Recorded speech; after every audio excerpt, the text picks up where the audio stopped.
Hi, Kathy. I hope you are well. Just wanted to send a video to say thank you for filling out my survey last week. It's been really helpful. I had a lot more people than I expected fill it out, so it's taken me a little while to get back to a lot of people, but overall it's been very insightful just to see how people are really coping throughout this lockdown. I think social media can often lead you to believe that, everyone's happy and having a good time, and they're doing their home workouts and everything's awesome, but actually the survey would prove that that's not actually the case. I think most people are struggling with a bit of motivation and kind of lacking that social engagement, and having a few down days. So know that that is completely normal. Like we're all experiencing it the same. We don't have control over a lot of things that are happening right now, but we can control our actions. So I think I just wanted to offer a little bit of advice on some of the points that you brought up. One of your big things was emotional eating. Something I can relate to as well. When you're getting a bit stressed or anxious, it's often feels like it's the quick solution, right? Just to grab some biscuits or some chocolate, and then temporarily it makes you feel better, but then an hour or so passes and you're like, oh god, why did I do that?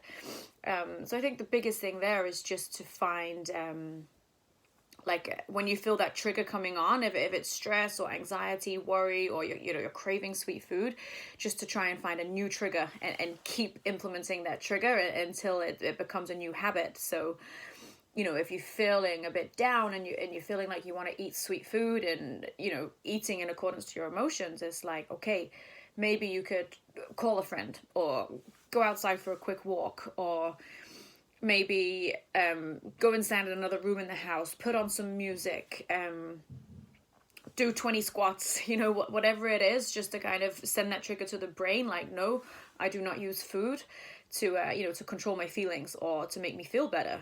So it's at the moment it's a habit, like it's your association, like, oh, I feel a bit meh. So the association is to go and grab some food, whereas you've got to retrain your brain to not behave in that way. So it's developing a new habit and developing a new behavior. Another thing you could do is just whenever you get that urge to kind of eat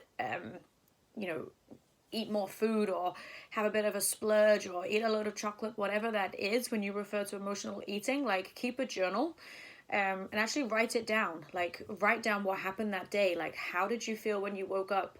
What was going on like the hour leading up before you felt that way? How did that little binge make you feel? How do you feel after? How was the rest of your day?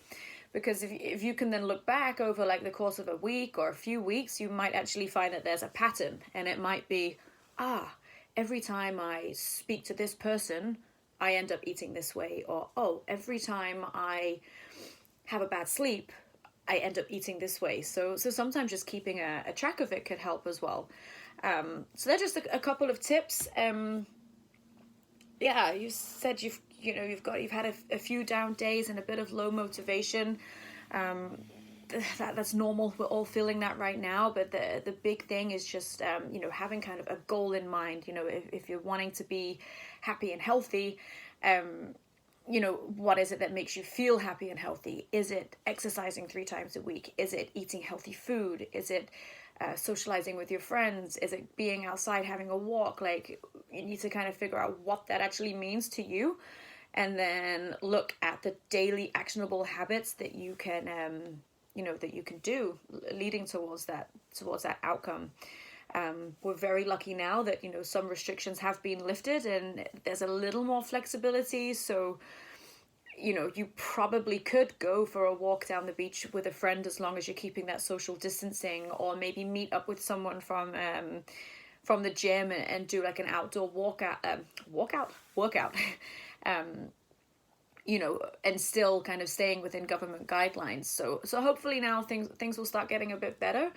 But just wanted to just to check in, say hi, and offer a bit of advice, and again just say thank you for filling out the survey. I really appreciate it. So take care, stay safe, and I will see you soon.